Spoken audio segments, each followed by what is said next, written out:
Buenas tardes a todas y a todos. Francisco, Analía, quiero agradecerles por su generosidad para poder hacer en tan poco tiempo este evento. A Henry y Antanas, agradecerles el haber aceptado esta invitación a visitarnos como países hermanos, a comentarnos de su experiencia, de su mejor saber hacer. La verdad es que no voy a hacer mucha alaraca.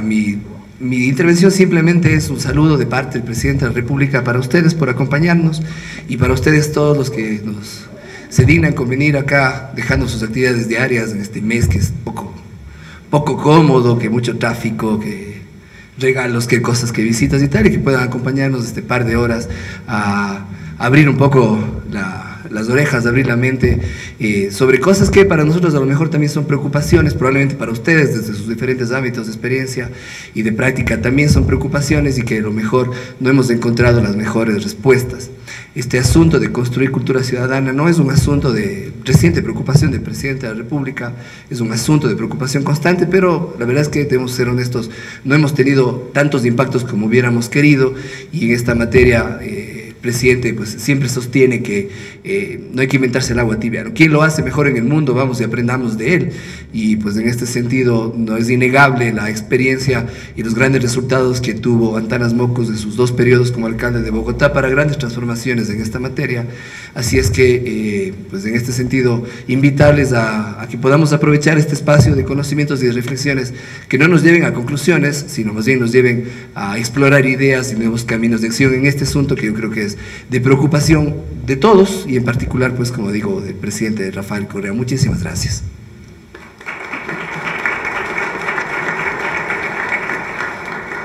A continuación, palabras de bienvenida a cargo del doctor Francisco Sierra, director general de CIESPAL.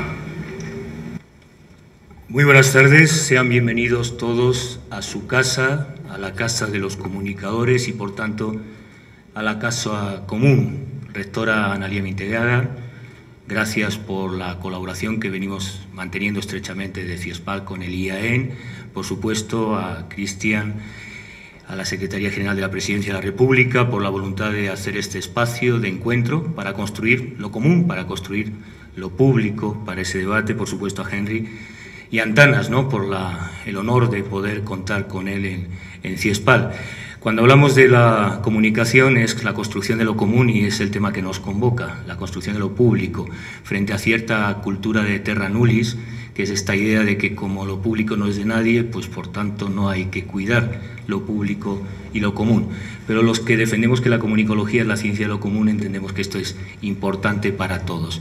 Quizá no sepa Antanas, y es quizá la primera visita aquí a CIESPAL, pero tenemos muchos elementos en común, y no solo porque tengamos una cátedra García Márquez de estudios en periodismo para toda América Latina. Cuando nosotros no teníamos mucho conocimiento de lo que estaba aconteciendo en Bogotá, un buen amigo común, el profesor Martín Barbero, cada vez que daba una conferencia en Madrid o nos recibía, le recibíamos en Sevilla, siempre insistía, tienen que conocer lo que está haciendo Antanas en Bogotá. Es increíble, es una experiencia innovadora y discutíamos sobre lo público, sobre lo popular, sobre la cultura, sobre lo común. Él da nombre a nuestra cátedra de estudios culturales y yo creo que qué honor para CIESPAL, qué relevancia, para mí la más importante, que construir desde la cultura y desde lo público, lo común, una reflexión sobre la importancia para Ecuador, en este caso, de cómo construir estos espacios de sociabilidad, de interacción, de convivencia democrática, que es la base de todo proyecto común. Así que simplemente darle la bienvenida, como ha señalado Cristian en las palabras de apertura. Les agradecemos la presencia en estas fechas prenavideñas y espero que en el debate y diálogo, que seguro va a ser muy fructífero, sigamos aprendiendo como nos había anticipado hace muchos años, hace décadas, nuestro buen amigo en común, el profesor Jesús Martín Barbero. Así que, Antanas, esta es tu casa, es la casa de todos, es la casa común y esperemos poder aprender conjuntamente en este anfiteatro, en este espacio, en este auditorio que es la sala maestra, el espacio noble que tenemos CIESPAL para estos eventos. Bienvenidos, por tanto, a su institución y a su casa. Muchas gracias a todos.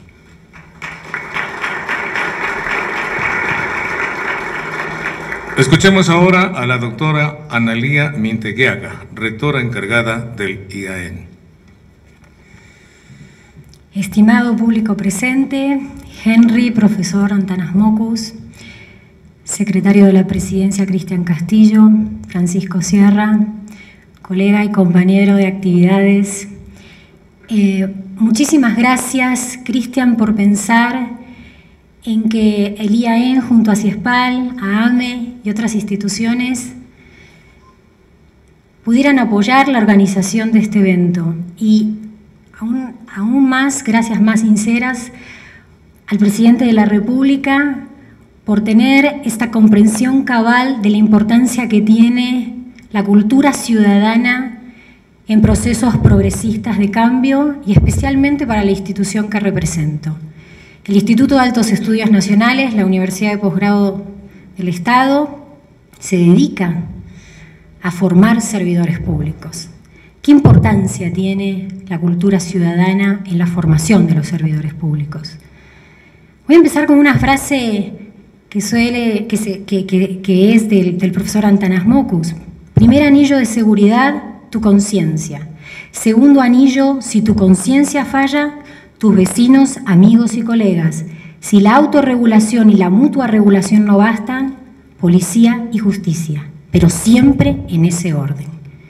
Estamos hablando de una cultura ciudadana que tiene que formar parte de los procesos de cambio. En el caso de la formación del servidor público, entender que la acción pública no es exclusiva responsabilidad del Estado.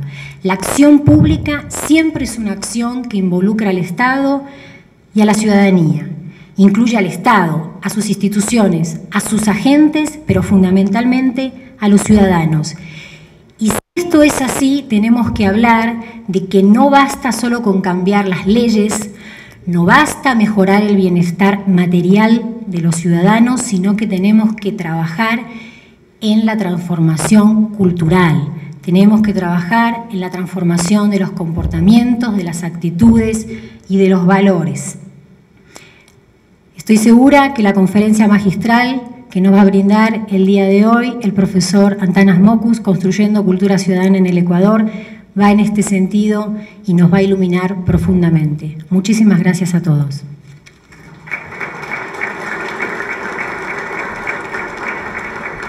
A continuación interviene el doctor Antanasmocus. El doctor Antanasmocus fue alcalde mayor de Bogotá, elegido popularmente en dos periodos, 1995-1997, 2001-2003, en los cuales se redujo la tasa de homicidios de la ciudad en un 40%, mejoró la situación financiera de la ciudad, introdujo la cultura de la planeación por objetivos y de presupuesto participativo en 20 localidades de la ciudad.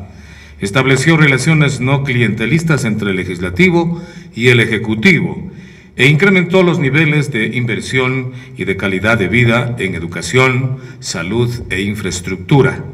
Antanasmocus es ex rector de la Universidad Nacional de Colombia y ex vicerrector académico de la Universidad Nacional. Ha recibido el reconocimiento doctor honoris causa en filosofía de la Universidad de París y doctor honoris causa de la Universidad Nacional de Colombia. Actualmente es presidente de la Corporación Visionarios de Colombia, Corpo Visionarios, organización sin ánimo de lucro creada para ayudar a inventar o adaptar mecanismos o procesos que permitan desarrollar políticas públicas, especialmente en cuanto implica consolidar o transformar comportamientos de la ciudadanía. Le damos la bienvenida al doctor. Adelante, por favor. Muchísimas gracias. Quiero saludar, antes se saludaba a las autoridades civiles, militares y eclesiásticas.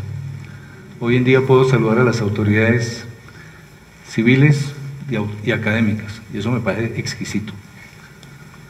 Bien, entonces, pues esto del PowerPoint es complicadísimo.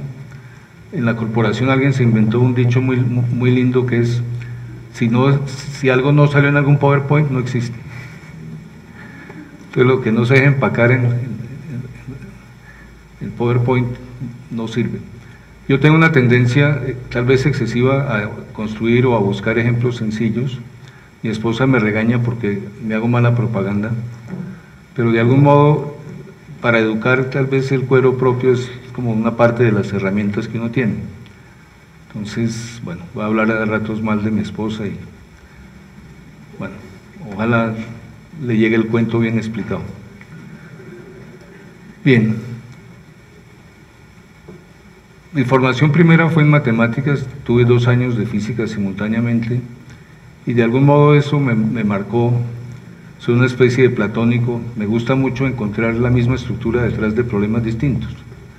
Y cada rato me estrello con colegas que me muestran, eso parecía ser la misma estructura y son casos distintos. O sea, yo hubiera podido confundir básicamente,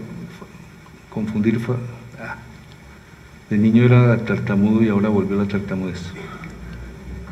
Bueno, ¿las focas son mamíferos? No, sí. Entonces yo hubiera podido confundir una foca con un tiburón o clasificarlos en grupo. Bueno, dicho de otro modo, soy muy consciente de la fragilidad de la conceptualización que se ha hecho. Creemos que actuar sin teoría es gravísimo, o sea, es mejor arriesgarse acogiéndose como a la guía de una teoría y después eventualmente corregir. Pero bueno, ya pasaron varios años y esos 6 años que quedaron atrás están registrados en bastantes tesis, en bastantes publicaciones y en 3 documentales. Entonces, pues me he gozado tanto los documentales que quisiera volver un derecho humano a tener uno documental al final de su vida. El cine se presta para rescatar los momentos más sublimes, más... Bueno, pero todo eso son... Un colega decía, son manifestaciones de viudez frente al poder. O sea, el que ha tenido poder y en viuda se mira con algo de cariño. Bien, entonces, un poquito de teoría, lo mínimo, es digamos, cómo es la acción humana y cómo son los sistemas reguladores de la acción humana. Este fue como la base. Entonces, primero, debo advertir que la acción humana es maravillosamente compleja. Es decir, no es fácil hacer una teoría. Hay muchos tipos de acciones. Algunos conocerán a Habermas, en qué es la pragmática universal, donde hay un arbolito de esos que ocupa una página de ramificaciones con tipos de acción distintos que conviven uno al lado del otro e interactúan. Entonces, en alguna época yo construía por donde pasaba la jerga habermasiana. Entonces, acción comunicativa discursiva, acción comunicativa, acción simbólica. Ahora, he sentido que por aquí andan sociólogos o personas que encuentran en la sociología un descanso. Entonces, pues debo reconocer que influyó un poco Bourdieu, aunque cuando Bourdieu dice no vayan a interpretarlo de violencia simbólica literalmente, a mí me sirvió mucho tomarlo literalmente. Yo le dije a los estudiantes de la universidad que eran radicales, que bienvenida a la violencia pero simbólica, y con una preocupación desde esa época muy simple, o sea, no matarse es la regla básica. Una vez que uno puede garantizarle la inmortalidad al otro, por lo menos frente a agresiones humanas, la democracia puede imperar con mucha facilidad, pero bueno, es la situación colombiana la que me ha marcado mucho. Bien, una cosa de la hoja de vida, la universidad que me dio el doctorado en Francia fue París 8. Alguien de puro cariñoso me quitó el 8, porque París 8 es la hija despelotada de la universidad francesa. A raíz de mayo del 68 es fundada, y bueno, recibí el doctorado junto con Cornel West, que es un líder afroamericano que fue contratado por Harvard y se dedicó a grabar ese año discos de música hip hop. Bueno, entonces, digamos, me han rankeado bien en el espacio de los outsiders. Bueno, cuento otra cosa de una vez. El tema de secularización me tienta montones, entonces no está previsto en el PowerPoint, pero les confieso, la secularización es importante. resumida la problemática en términos de los profesores de la Escuela de Minas de Medellín a comienzos del siglo XX, ellos se inventaron voy a contar dos consignas. Una es: ingeniero es el que hace por un peso lo que cualquiera haría por dos. No he encontrado mejor definición de la orientación hacia la rentabilidad económica que debe caracterizar que caracteriza, digamos, la innovación. El otro dicho es: hay que formar gente honrada que siga siendo honrada aunque pierda la fe. Lo curioso es que esa ética civil la han construido más los jesuitas y Ahora dicho, una de mis frustraciones es no haber creado un departamento de teología en la Universidad Nacional. O sea, a la gente le sonaba muy bizarro. Ya existe un grupo de estudio, pero no logró la institucionalización como un departamento. Bueno, otra manera de describir la secularización, esto es una tentación grande.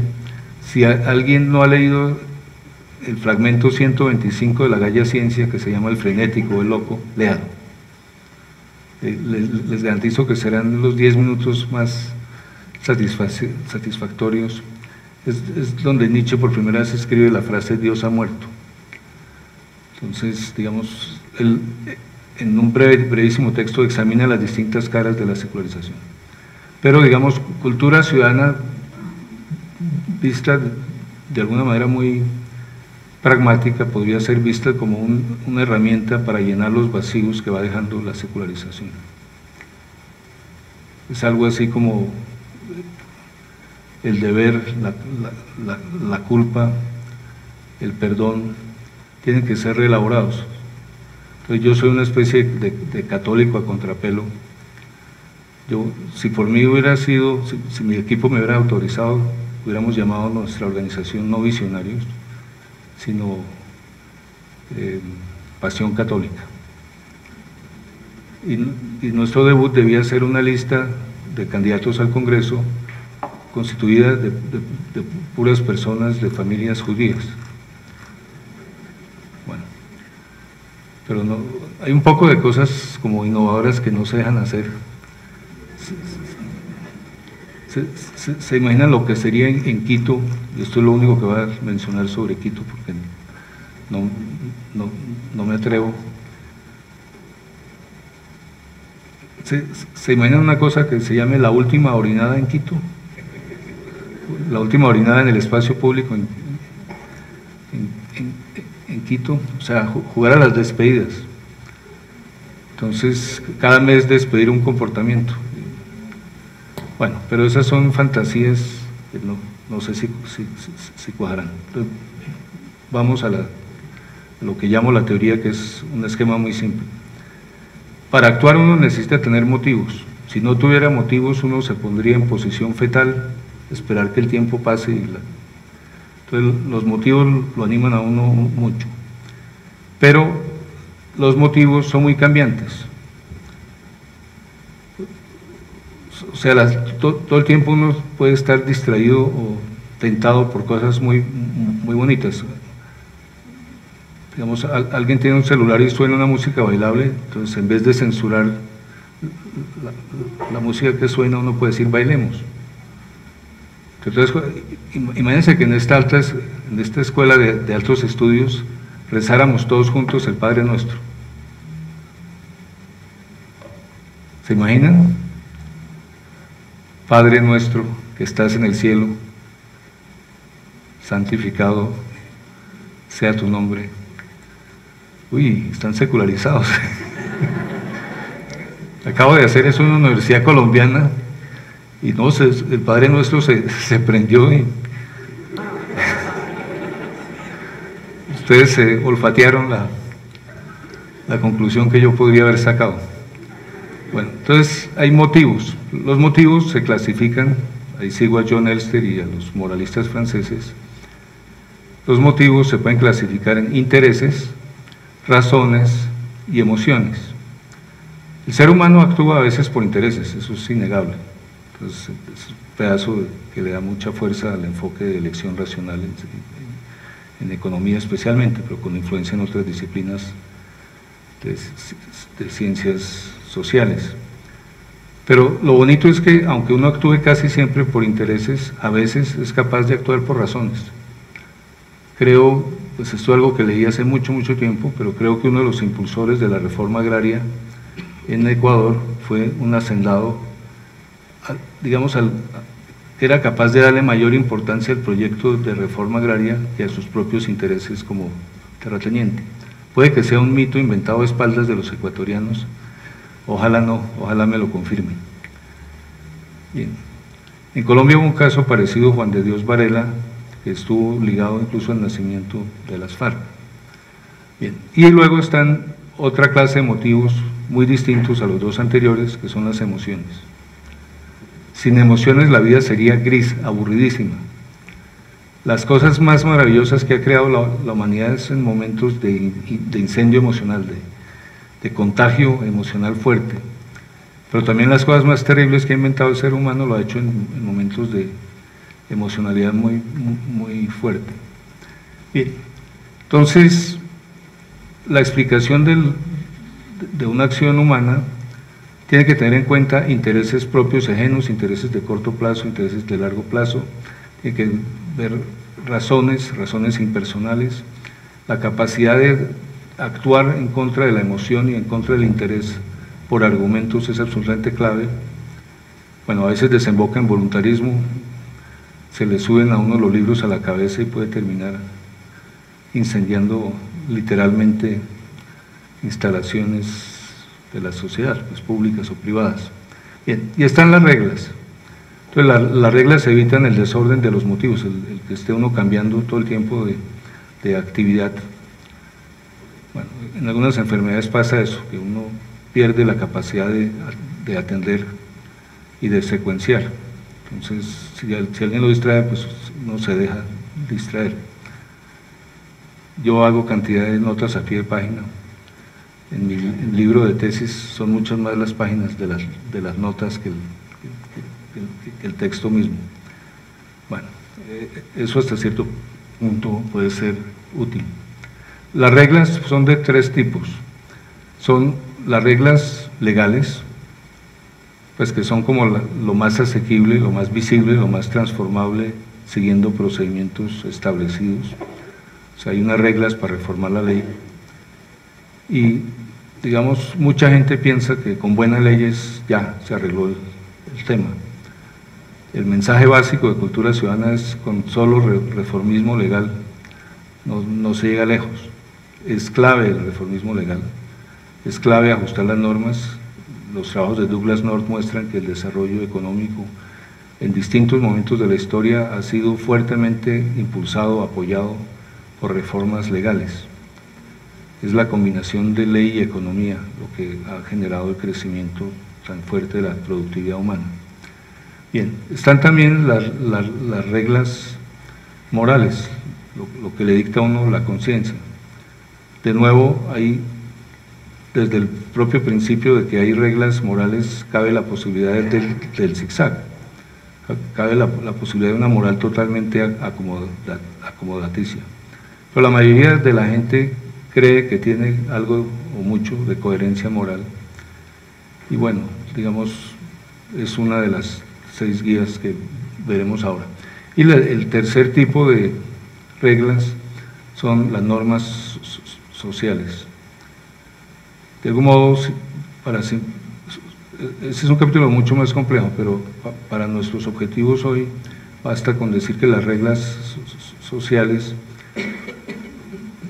son más o menos el que dirán, es la sensibilidad el rechazo o la aceptación de la conducta de alguien. Pues si yo camino aquí tranquilo, el vaso no va a salir de su lado. Si yo hago esto,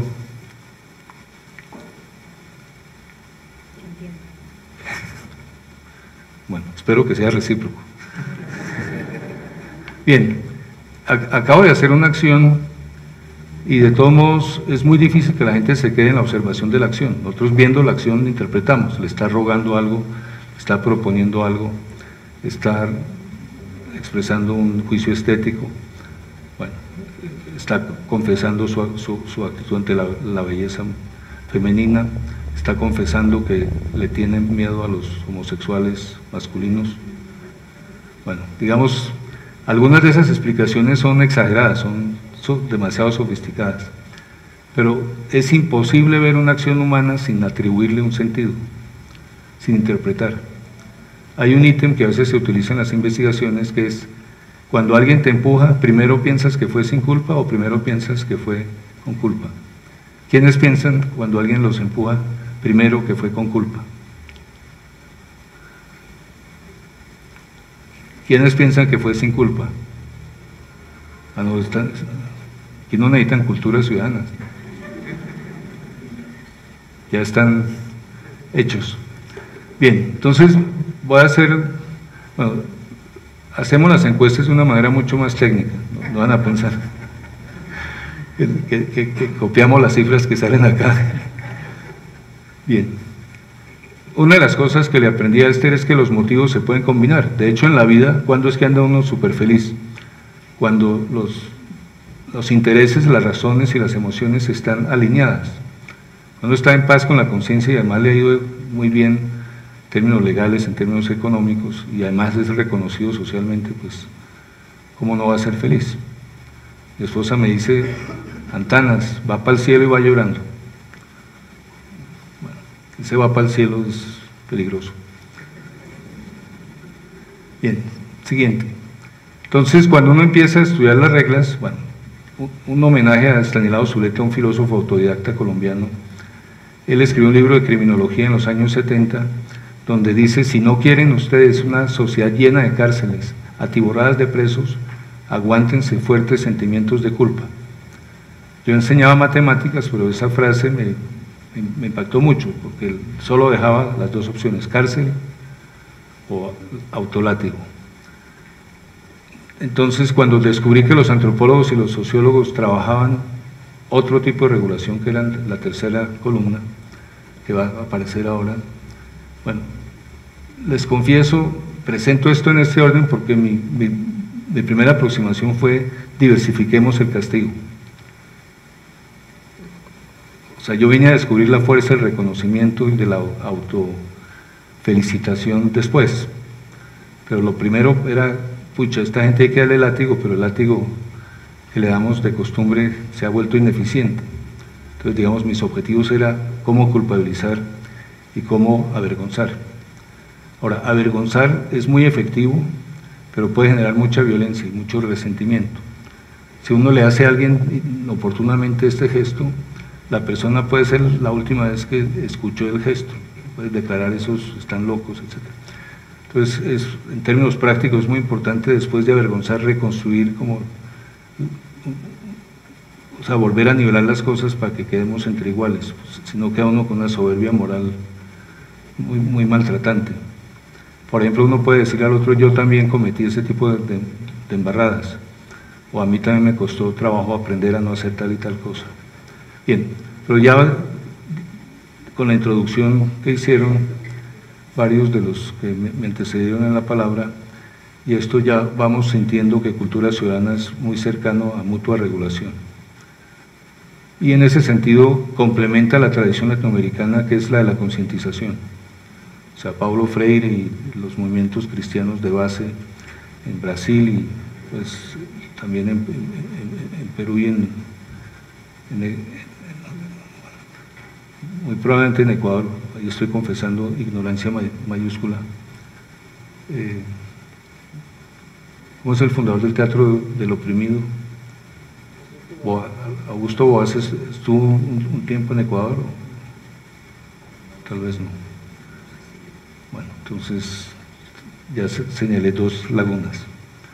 Bien, entonces, digamos, fíjense que el modelo está muy ligado al temor. Maimónides, un teólogo judío, decía en uno de sus textos que si la gente no tiene educación, hay que educarla en el temor a Dios, pero apenas la gente tiene un poquito de educación, se la puede educar en el amor a Dios. Entonces, digamos, traducido en nuestro lenguaje, si la escolarización fuera muy baja, probablemente tocaría aceptar una educación centrada en el castigo, pero en la medida en que la gente puede comprender, es un poco absurdo mantenerse en el privilegio del castigo. Bien, entonces, está clara la diferencia entre estos tres temores. O sea, la culpa es interna. Si yo siento culpa, yo cambio de país y la culpa sigue ahí. Si yo siento vergüenza, pues me voy a un país donde no me conocen y la vergüenza desaparece. Bien, entonces al lado del temor al rechazo social, descubrí el reconocimiento social. Esa es la jaulita de oro. Es decir, cuando uno logra ser bien visto por la sociedad y logra los placeres zanahorios, legítimos, que están asociados a hacer bien la tarea, ya uno no necesita que lo amenacen con cárcel. El solo miedo a perder el reconocimiento ya tiene una fuerza reguladora enorme. Y bueno, en esto hay una discusión con los kantianos, porque el raciocinio moral puede producir satisfacción. Entonces los kantianos, por lo menos los más radicales, dicen que actuar moralmente por el placer de actuar moralmente es inmoral.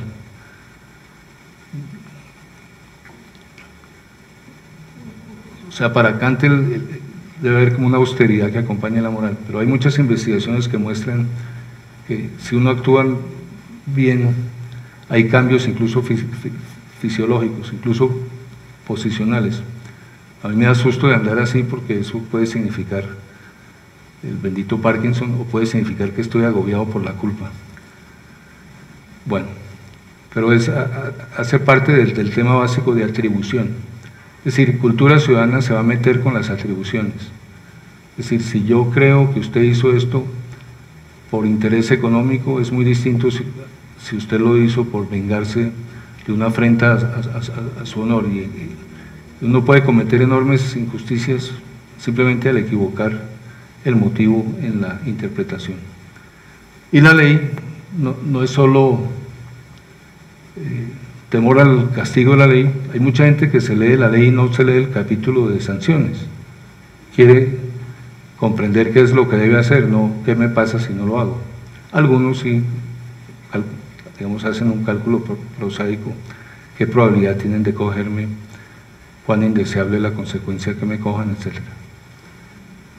Bien, entonces ahora les voy a hacer una pregunta. Esto ya se parece un poquito más a las encuestas, con la diferencia que en las encuestas la gente no ve cómo reaccionan los demás. Entonces los resultados son, ya adivinarán en qué sentido tienen sesgo. Bien, entonces, ¿quiénes piensan? Bueno, escojan entre los 6 grupos de mecanismos. Yo sé que la pregunta es muy rara, es en promedio en la vida, ¿a qué obedece usted más? ¿A cuál de esos 6 grupos de mecanismos? Entonces escojan uno solo y cuando yo mencione ese, pues levantan la mano. Nosotros aquí tenemos un jurado de 3, están exentos de votar si quieren. Pero bueno, espero que no haya represalias. Bien, entonces, ¿está clara la pregunta? ¿A cuál obedecen más? ¿Quiénes obedecen sobre todo la admiración por la ley o al sentido de obligación moral frente a la ley?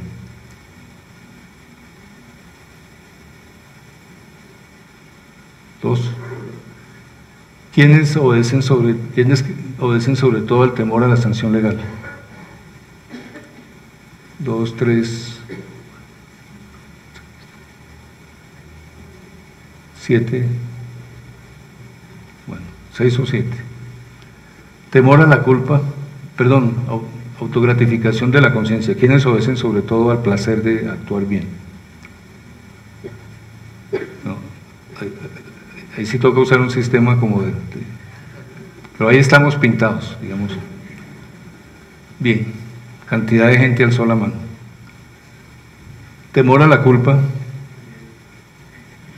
o un solo,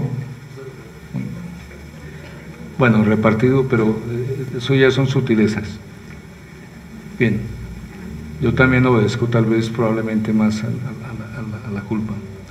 ¿Quiénes obedecen sobre todo al reconocimiento social, a la confianza, a la buena reputación?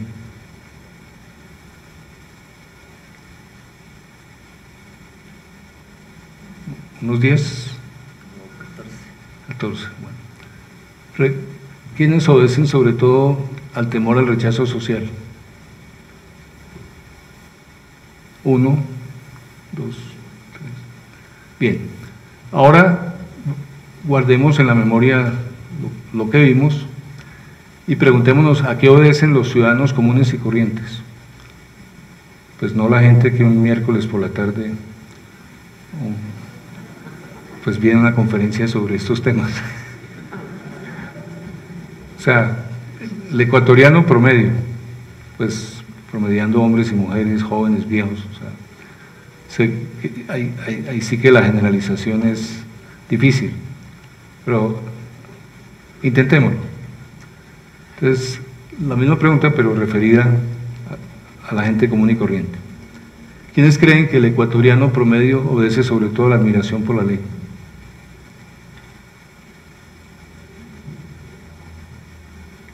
No, ¿uno? Bueno, se salvó la patria. ¿Quiénes creen que el temor a la sanción legal es lo que más mueve al ecuatoriano? Ah, no, ese comentario es absolutamente válido. Hice la misma pregunta con funcionarios del BID y lo que dijeron fue aquí o allá. Bien, pero de todos modos, digamos, aumentó los que actúan por temor a la sanción legal, pero no llegó a ser mayoritaria. Bien, ¿quiénes creen que los demás obedecen sobre todo al placer de actuar en conciencia?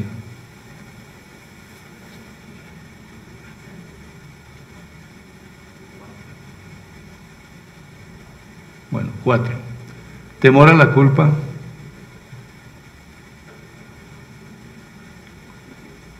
Interesante, 6. Reconocimiento social.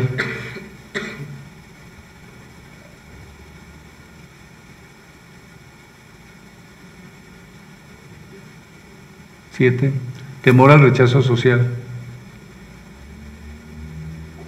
Más de 7, claramente. No sé, 10, 15. Bueno, en todo caso, bueno, primera anotación, pues, bueno, voy a hacer el análisis por columnas y por líneas. Si uno analiza por columnas, los que estamos aquí dijimos en la apabullante mayoría que obedecemos sobre todo a nuestra conciencia, o sea, somos sujetos morales. Pero estamos en una sociedad constituida básicamente por personas que obedecen sobre todo a la ley y sobre todo a lo que llamamos la cultura. Entonces, pues Kant se pondría feliz con la primera parte, o sea, si eso es lo que él llama mayoría de edad, guiarse por la propia conciencia, pero negarle la mayoría de edad al otro no es la recomendación de Kant. Kant quiere universalizar el modelo de todo el mundo obedece a su conciencia, obviamente pone restricciones, el cura en el púlpito no debe expresar sus dudas, etcétera, pero digamos para Kant es clave que la gente razone sobre lo que es bueno, lo que es malo y digamos acepte las luces de los investigadores, de la gente. Entonces dice, si tienes dudas teológicas, escribe una revista de teología o búscate una bibliografía, pero no vayas al púlpito a expresar dudas. Yo tengo en la familia un antecedente problemático. Un tío abuelo era cura y cada vez que bautizaba quedaba en la duda de si había bautizado bien.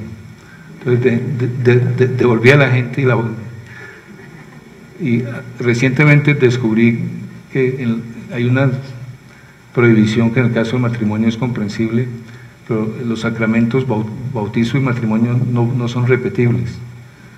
Entonces mi tío abuelo tenía un lío de la Madonna. Bueno, pero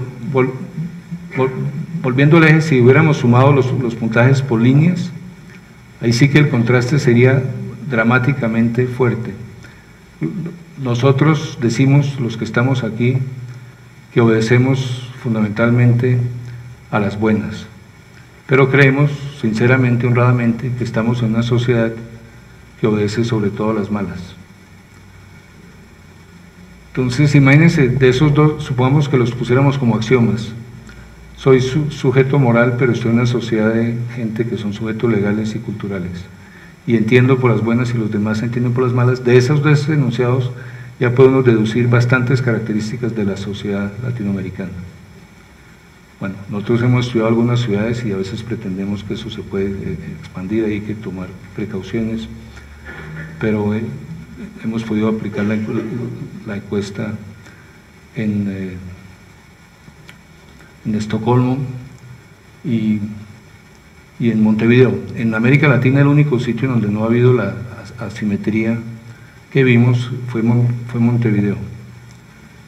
Explico, el de Montevideo ve que los demás también son sujetos morales y él mismo comparte un poco el temor a la cárcel, pero digamos la persona que habla dice que entiende por las buenas. Bueno,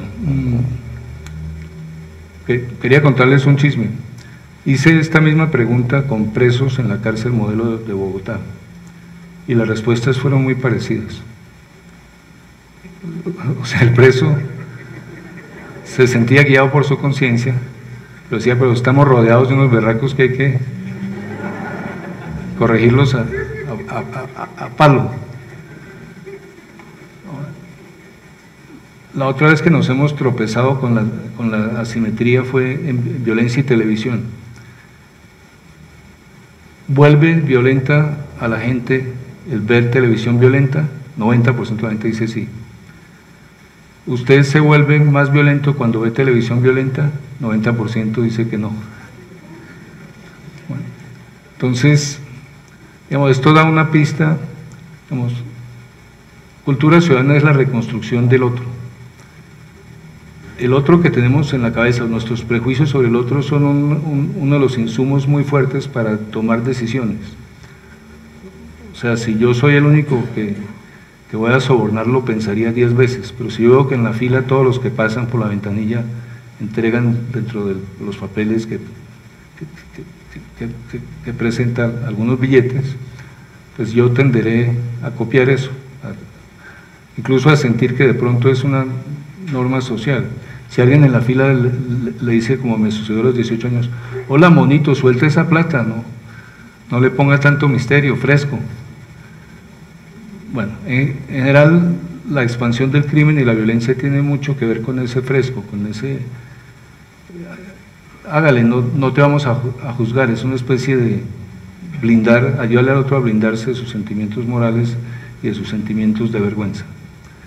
Bien. Ahora, todo este ejercicio no termina diciendo viva la conciencia o viva la ley o viva la norma social. Termina diciendo vivan las tres, sobre todo vivan en armonía. El reto es armonizar la costumbre, el resultado del raciocinio moral y la ley. Habermas tiene una frase muy bonita, dice, un ciudadano realmente autónomo debería poder firmar la constitución de su país como si lo hubiera escrito él mismo. Bueno, entonces ahora un poquito de economía. Douglas North fue premio Nobel de Economía en el 93. Gané las elecciones para alcalde en octubre del 94. O sea, estaba fresquito el premio Nobel de Douglas North. Y fue emocionante descubrir en un autor con pergaminos como este, que distinguiera muy tajantemente el efecto de la regulación y luego en la regulación distinguiera reglas formales y reglas informales. En Colombia solemos creer que la solución de los problemas está en reformar la ley y probablemente la solución de los problemas está en acercar el comportamiento a lo que la ley recomienda, acercar las evidencias morales o pues todo eso que se engloba bajo el título de talleres sobre dilemas morales. Perdonen, a veces dejo las frases sin terminar. Hay un psicólogo que decía que eso era síntoma de una personalidad no orgásmica. No quiero refutar a ese. Con un solo caso no basta. Pero bueno, eso se llama una imprudencia verbal. Siguiente. Entonces, digamos, lo que dice Douglas North es: si las normas formales e informales no están alineadas, hay costos de transacción mucho más altos. Averiguar, pongo un ejemplo, un conductor de bus tradicional en nuestras ciudades, según el Código Sustantivo del Trabajo, su salario está establecido sobre 48 horas de trabajo a la semana. Las mediciones empíricas muestran que hay 95 horas a la semana de trabajo promedio. Entonces, si el juez laboral tiene que dirimir un conflicto entre empresa y trabajador, ¿cuál de los dos ingresos toma? ¿Cuál de los dos tiempos toma? Entonces se produce un desdoblamiento entre lo legal y lo ilegal. Conocí también, como a los 20 años, fui a comprar un taladro a un almacén súper moderno y ya tenían computadora o algo que me descrestó tanto como una computadora. Tenían dos contabilidades, entonces discutieron entre ellos en cuál metían el taladro que yo estaba comprando. Después de haber sido alcalde, fui a comprar unas luces fluorescentes e inauguraron tableta de facturas aparte. ¿Cómo se nota el arraigo cultural de la ilegalidad?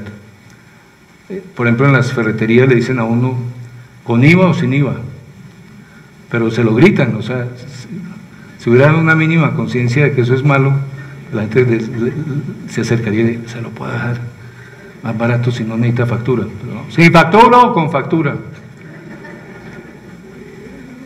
Eso en buen romance es descaro. Entonces, ahí no solo la norma no refuerza la ley, sino la norma refuerza el incumplimiento de la ley. Y es visto como un pobre pendejo, un pobre estúpido, el que cumple la ley integralmente. Bien. Ustedes saben que uno se posesiona jurando cumplir la Constitución y la ley y hacerlas cumplir. O sea, ese juramento es de una dimensión. Entonces, cuando me preguntan, ¿usted por qué mete con la cultura de la gente? Yo le digo, mire, yo juré, yo no estoy haciendo nada por fuera de la ley, espero, pero yo me toca utilizar métodos extraordinarios. Esto no da para procesos lentos. Bien, siguiente. Bueno. Pues esto es una reconstrucción a posteriori, como con cierta inmodestia, es que logramos que cultura ciudadana no fuera simplemente una tarea marginal, la tarea de un instituto, de un espacio público específico. Logramos que se pensara la cultura ciudadana como política pública que responde a un problema que es el divorcio entre ley moral y cultura. Si están armónicos, por ejemplo, si los 6 grupos dicen no matarás, pues obvio que solo excepcionalmente alguien matará, porque o lo ataja su conciencia, bueno, lo que resumió la rectora sobre el guachecito interno, etcétera. Estuvo súper bien resumido. Me dio una alegría, ellos van a pensar que sigo gallinaciándola. Pero fue un resumen. Yo cuando puso ese ejemplo dije, ya la mitad de la conferencia está hecha. Bien. Entonces, bueno, la suerte fue un caso curioso donde parte de la plata que le devuelven a los candidatos y a sus organizaciones en las elecciones se pudo utilizar para fines académicos. Entonces fundamos Corpo Visionarios y de ahí para acá hemos promovido el enfoque, promovido las ideas, pero también hecho bastante investigación empírica. Al principio éramos filósofos más estadísticos, después tocó infiltrar ahí a antropólogos y sociólogos por las razones que ya son visibles. O sea, la regulación de unos seres humanos sobre otros es un fenómeno clave. Bueno, ¿cuáles eran los objetivos ya? Pues no se decía en qué por ciento, pero digamos las metas podían ser formuladas como mayor cumplimiento voluntario de normas, más ciudadanos que llevan pacíficamente a otros a cumplir las normas de convivencia, o sea, lo primero es autorregulación, lo segundo es mutua regulación, tercero, solución pacífica de conflictos en el marco de una visión compartida de ciudad. Yo quise quitar esa visión de ahí durante todo el periodo de incubación del plan de desarrollo, me parecía un injerto, pero luego el tema de la visión me convenció tanto que terminé fundando una organización llamada Visionarios. Entonces, eso es también ironías de la vida, o sea, uno estudia Popper para refutarlo y después descubre que Popper le da unas pistas valiosísimas, pero era positivista, entonces tocaba darle madera. Bueno, y el cuarto es muy relevante para comprender las conexiones entre cultura ciudadana y cultura. Fue un poco arbitrario, pero fue decir, lo que hagamos en materia de artes, cultura, recreación y deporte debe apuntar a la formación de ciudadanos. Es decir, la gente va, por ejemplo, a cultivar su cuerpo, pero lo clave es que en el trato mutuo, al estar juntos alrededor de un deporte, etcétera, nuestras relaciones, nuestro vocabulario se vuelvan más cuidadosos. Henry Murray, que me acompañaba hasta hace un rato acá, está ahí. Él prohibió en la corporación todos los chistes machistas, racistas y sexistas. Y un día estábamos en la junta directiva de la empresa más importante de Colombia y el presidente echó un chiste machista y Henry levanta la mano y dice, no toleramos ese tipo de chistes. Yo pensé que el posible contrato se había evaporado y no, digamos, es una de las tareas, una de las colaboraciones de más largo aliento que hemos tenido. Digamos, es un poco el tema de la consistencia, o sea, ser consistente uno solo es muy difícil. Yo me dejé fotografiar el último día de alcalde para hacer unos dummies y yo iba ya a seguir sacándome una segunda o tercera foto cuando Liliana Caballero, una colaboradora estrecha, vino y me dijo, Antanas, usted se está tomando una fotografía y va a hacer unos muñecos de usted mismo con recursos públicos. Ahora, yo tenía una disculpa, era que había 15 cargos distintos, estaba la enfermera, el bombero, etcétera, pero una chimba, una disculpa chimba se dice. Perdonen mi mezcla, yo parecía gringo cuando joven y me molestaba muchísimo que me hablaran en inglés, pero mi manera de evitar los atracos era hablar en lenguaje popular. Entonces me oían una sola frase y ya este es un colombiano en un cuerpo descendiente de lituano. Bueno, siguiente.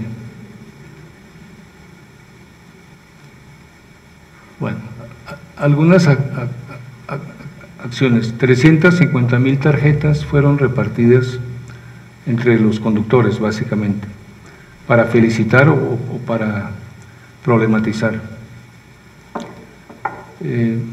Porque uno no puede pues, sentar a 6 millones de ciudadanos a escuchar una conferencia de 2 horas o de hora y media. Entonces tocaba volver tangibles las ideas. Incluso el intento de volverlas tangibles las clarificaba también, o sea, era una traducción que servía en ambas direcciones. Bien.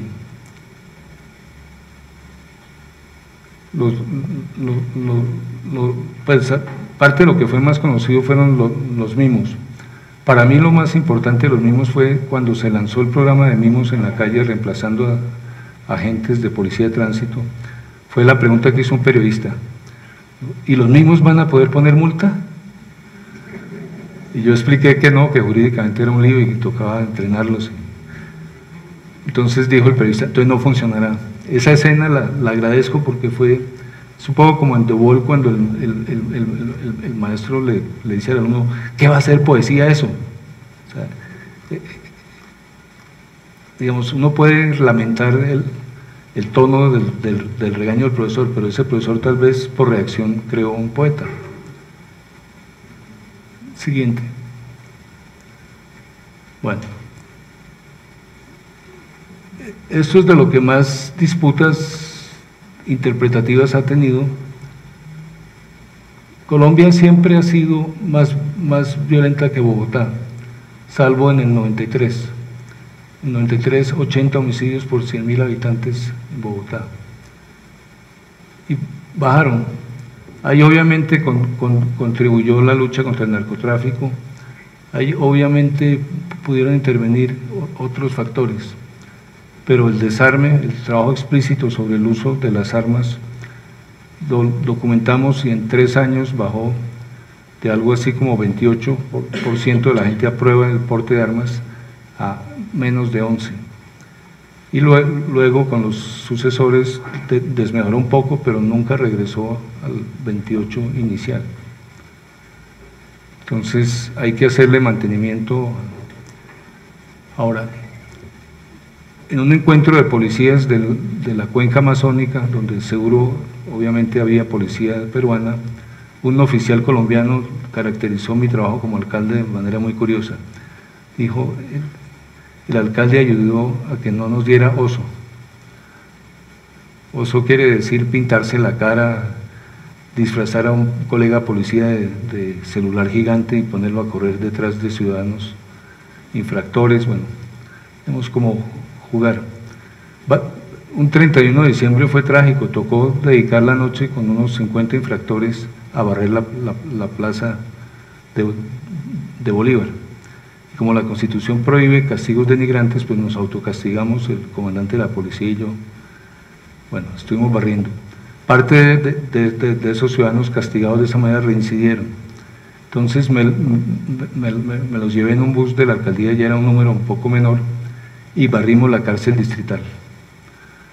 O sea, creo que es la entrada en la cárcel más corta de la historia, pero tal vez más efectiva. O sea, el mensaje que se le mandaba, si usted sigue tomando el pelo con la ley, va a terminar en este espacio. Conozca la cárcel antes de ganársela. Siguiente. Bueno, esto debería ser muy importante para Ecuador. Esta es la curva de accidentes de tránsito en Colombia y en Bogotá.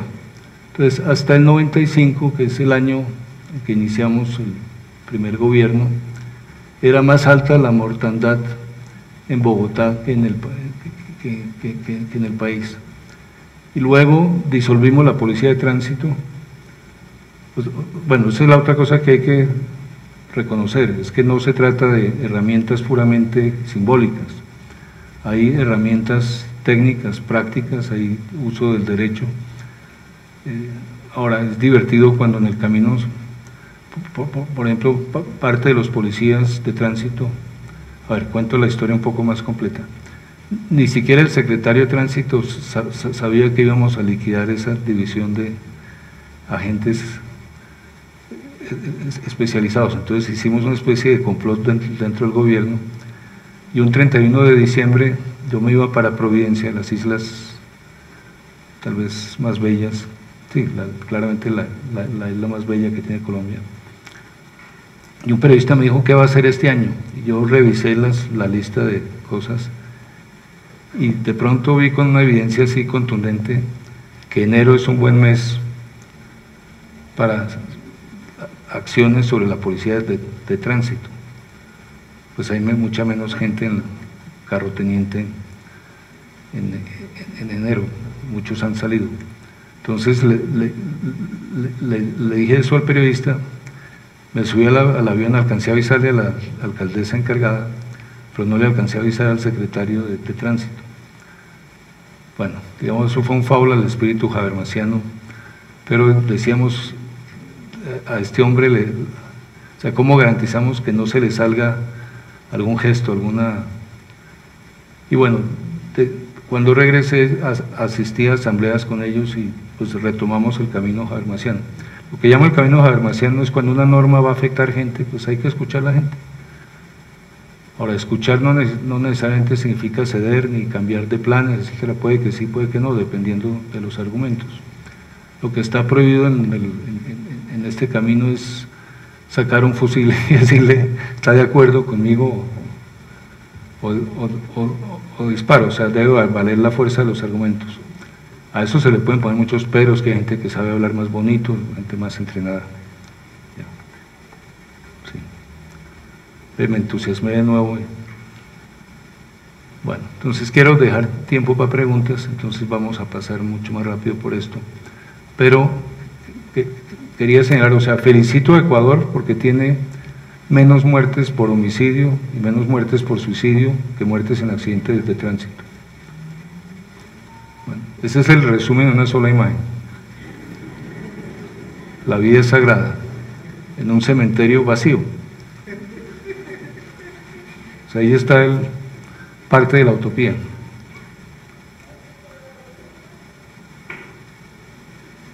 Le pedimos a 500 jóvenes que se acostaran en las bóvedas y le pedimos al coro de Bogotá que interpretara el himno, la oda a la alegría. Y convinimos una frase donde los jóvenes se sentaron, estaban primero acostados y se veían solo los zapatos. Cuando llegamos a esa frase todos asomaron. Eso obviamente ayudó a ilustrar la idea de que no hay poder humano que resucite a alguien que ya murió, y lo más parecido a resurrección que podemos hacer es esa dramatización. Pero eran 500 personas con las características sociológicas muy parecidas a las de las personas que se salvaron. Pues no hay manera de averiguar si estos se salvaron porque estos eran. Un último chismecito de mi parte: prohibición de la pólvora, reducción a la 1/5 parte de los quemados por pólvora. Una niña ve eso en televisión, el día de su cumpleaños número 3, le pide a la mamá de regalo conocer al suscrito. Llegan las 2 a la oficina, la secretaria obviamente les da paso, conversamos, viven en estrato 2, viven las 2 solas, y ya nos despedimos y ya van saliendo, y la mujer dice: ay, alcalde, se me olvidaba una cosa, cada vez que yo le voy a pegar a ella levanta el teléfono, ella no sabe todavía marcar, pero ella levanta el teléfono y dice que lo llama a usted. Esas son órdenes. Muchas gracias.